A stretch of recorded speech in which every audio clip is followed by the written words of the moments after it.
नमस्कार सांग माने आपण माने समस्ते केमिति अछंती आई हैव करे आपण माने समस्ते भलरे थिबे। आज होची 31 तारिख वर्षर शेष दिन। तो वीडियो को आरंभ रो शेष पर्यंत देखिले सुभद्रा योजना विषय रे जहाँ भी किछि प्रॉब्लम आपण मानकर रही होची कोन सत्र कोन एही 2024 रे जनवरी मासरे प्रथम सप्ताह रे आपण मानको टंकाटा मिलिबो कि नाही ए संपूर्ण विषय रे कहबे। जो माने भी एलिजिबल अछंती से मानको विषय रे कहबे, जो माने भी एलिजिबल नाहंती सेमानक विषय कहबी एवं कि प्रकार आपण माने स्टेटस रे देखि पारबे कि आपण मानकर एलिजिबिलिटी क्राइटेरिया पूर्ण हो जाइछि कि नै। ए संपूर्ण विषय रे आज एही गोटे वीडियो रे मु आपण मानक सहित कथा हेबे। तो चलंतु वीडियो को आरंभ करिबा। जदि आपण माने प्रथम थर कर देखुछंती ताले गोटे लाइक कर देबे एवं जदि वीडियो भल लागे ताले सब्सक्राइब मध्य कर देबे। तो चलंतु वीडियो को आरंभ करिबा। तो देखंतु सर्वप्रथम मु आपण मानक कहिबा पय चाहे एबे पर्यंत मध्य तीनटी किस्ती संपूर्ण भाबे कोन करा जायछि कि शेष करा जायछि। आपण माने समस्त जानछंती कि राखी पूर्णिमा दिन रे आपण मानकर किस्तीटा दिया जाइथिला। तीनटी किस्ती संपूर्ण भाबे दिया जाइछि। एबे जेते भी लोक माने एबे जगी होछंती चतुर्थ किस्ती पय।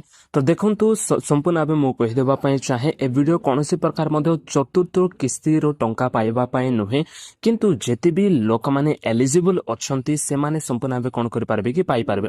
तो जदि आपण माने चतुर्थ किस्ती रो टंका पाइबा पय चाहुछंती ताहले आपण मानकू मार्च 8 रे आपण मानकू टंकाटा मिलिबो। ओके, मार्च 8 पर्यंत आपण माने जदि अपेक्षा करिवे ताहले आपण मानकू टंकाटा मिलिबो। किंतु जनवरी जो प्रथम सप्ताह अछि ए विषयटा क्यों माने पाइबे। तो देखंतु सर्वप्रथम रु आपण मानकू कहिबा पय चाहे जेति भी लोक माने अप्लाई करिसंती सुभद्रा योजना रे जो मानकर मध्य 21 वर्ष पूर्ण हो जाइछि एवं जो माने भी अप्लाई करिसंती हमर जो प्रभाती परिडा उपमुख्यमंत्री प्रभाती परिडा जे अछंती से कोन बोली कहि होछंती कि जेते भी लोक माने 21 वर्ष जो मानको पूर्ण हो जाइछि से मानकर ऑटोमेटिकली ही कोन हो जाउछि कि से मानको सुभद्रा योजना रे लिंक करा जाउछि बोली से कहउछंती। एवं ए प्रकार गुटे भी लोक माने बाकी न रहि जिवे जो माने कि सुभद्रा योजना रे टंका गोडाको पाइबे नै बोली कि ए प्रकार ही जेते भी लोक माने एबे अप्लाई करिसंती सेति मधुरु 17 लाख ठारू अत्यधिक महिला माने कोन करिसंती अप्लाई करिसंती एवं एलिजिबल मध्य से माने होइसंती। तो वास्तव रे जदि देखिबे ताले 17 रु 18 लाख पर्यंत महिला माने कोन करिवे एही जनवरी मासर प्रथम सप्ताह मध्य रे ही से माने कोन कर परबे टंकाटा पाई परबे। किंतु कोनसी प्रकार फिक्स्ड डेटा अनाउंसमेंट करा जाय नै, किंतु एहा संपूर्ण बे कोहा जाय छि कि गुटे भी लोक माने कोन करि परबे नै, बाद पड़िबे नै। समस्त को दुईटी किस्ती से मानकू एका सहित दिया जबो बोली कोहा जाय छि।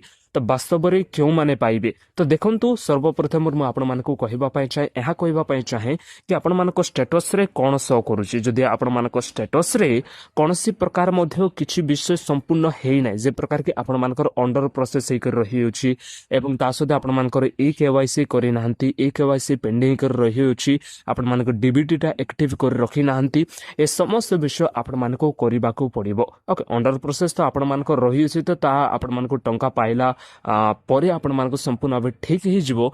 किंतु जदि आपण मानकर ए केवाईसी पेंडिंग कर रही होची ता सहित मध्य आपण मानकर डीबीटी टा एक्टिव करि नाहंती, आधार सहित आपण मानकर बैंक अकाउंट रे लिंक करि नाहंती, ए समस्त विषय आपण मानको करिबाकू पड़िबो। नले सरकार तो टंकाटा छाड़िबे किंतु आपण मानकर अकाउंट रे बिल्कुल भी टंकाटा आसीबो नै। आसीबो ता पछे पुनी थरे सरकार पाखरे रिटर्न हे जबो। तो सेतिर मते कोन करबे ए केवाईसी को जाई करी ए केवाईसी आपण माने करिवे, ता सहित मते आपण मानकर बैंक अकाउंट सहित आधार लिंक टा करिवे, डीबीटी टा आपण माने एक्टिव कर देबे, जो द्वारा कि जेतेबले मते सरकार टंकाटा छाडंती आपण मानकर टंकाटा आसीबो। तो देखा जिबा काली को नवा वर्ष रे आपण मानको मु देखिबी, देखा जिबा आपण माने कि संपूर्ण आबे सरकार केबे छाडुचंती, जनवरी मास रे छाडुचंती कि फेब्रुआरी रे छाडुचंती कि मार्च तो आपण माने समस्त जानिचंती कि मार्च रे आपण मानकर टंकाटा निश्चित भाव रे मार्च 8 रे टंकाटा आसीबो चतुर्थ किस्ती। सेथिरे मते बिल्कुल भी टेंशन नबार किछि नै। किंतु एबे आपण मानको केबे दिया जिवो से तारिखटा एबे पर्यंत बंद घोषणा करा जाने। जेतेबेले घोषणा करा जिवो मु आपण मानको निश्चित भाव रे वीडियो माध्यम मध्ये कहिबे। जदि वीडियो माध्यम मध्ये कोनोसी विषय मध्ये जानि परिसंती ताल गोटे लाइक टा कर देबे एवं एही YouTube चैनल को सब्सक्राइब करबा बिल्कुल भी भूलिबे नाही। जय हिंद।